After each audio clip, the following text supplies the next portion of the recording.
Cool. All right. Are we all set? Cool.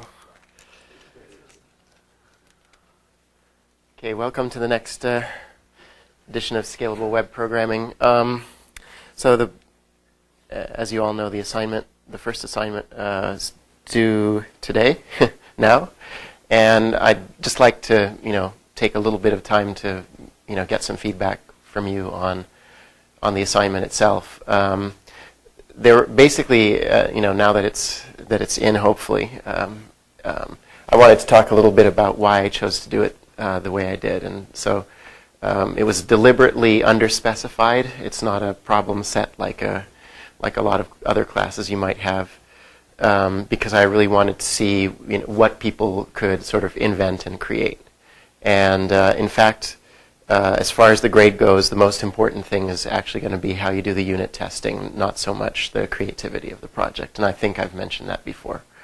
So it was deliberately underspecified, and I also asked one thing that, in fact, you probably don't want to do in practice, which was figure out how to make the unit tests run off of the web page. That was on purpose. I mean, I knew that's not a good practice, and it's probably not, very easy to do. But I wanted to see how people navigate problems like that, because in the real world, you're always faced with underspecified problems and trying to force something to do something that you didn't expect. What was the elegant solution to making the JUnit test? It's like, we found ugly ways, but they wouldn't work if you're doing asynchronized. Like, it just... Yeah. And I don't know that there's a beautiful way to do it. And yeah, exactly. So, sometimes hacks are just hacks. And so, no points off for hacks. As a matter of fact, the cleverer the hack, the more interested I am. So, I'm glad you were patient with me. Even though I didn't explain why I was doing the assignment the way I did it. But for me, it's actually one of those things that helps us figure out also how you can best work together in teams for the projects that are coming up. Any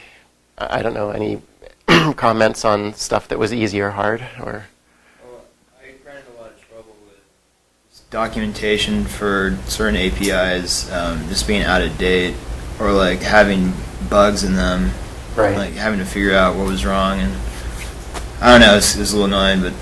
So from the external API that you were using, or? Well, I was using Google's own search API, and the sample code on the website was missing. Yeah, it didn't run. So I ended up. The easy thing was I looked at the sample application that came with the search API, and that helped me out. But even that had deprecated function calls. It's kind of weird. Going from 1.7 to 2.0 or something like that. Yeah, not surprising. Yeah. There were function calls that didn't work, and they were replacing deprecated ones that sort of worked. That's interesting. Have you submitted bugs on the project, or? Oh yeah, I did go to the. Or someone had already filed the bug, and I just started, and that's okay. Because well, you're probably not going to get anything out of submitting bugs to Google, unless you're looking for an internship or something like that. But with any open source project, if you run into something that's really bad, one of the best ways to really get to know more people who are doing the same stuff as you is to submit bugs, and then kind of interact with the people who are helping fix those bugs. So I highly recommend sort of getting involved in the community that way, because you always discover interesting people, and they tend to be people who solve problems rather than create them, which is great. So yeah, one of the things that was interesting about last night was that a number of people were running into last-minute technical difficulties with things like submit script or their SUNET ID not allowing them to log in and things like that.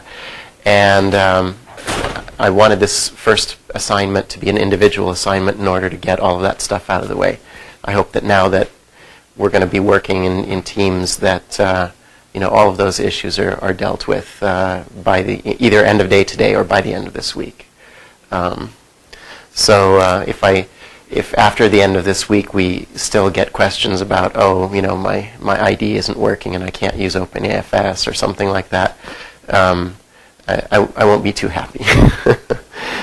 We should be taking care of those. And in fact, the good thing about working in teams is that usually you'll find at least one person within a team who has a good answer for any technical difficulty. Another way to avoid having to ask us. Cool. So we're continuing on the topic of the ecology of the web and mashups.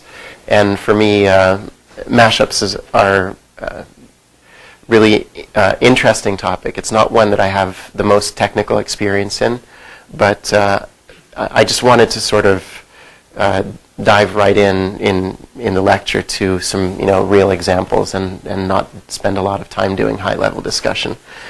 But the one high-level thing I did want to say about mashups is that it seems like the way we create new ideas, the way we innovate as individuals, is really just sort of taking two separate ideas and composing them.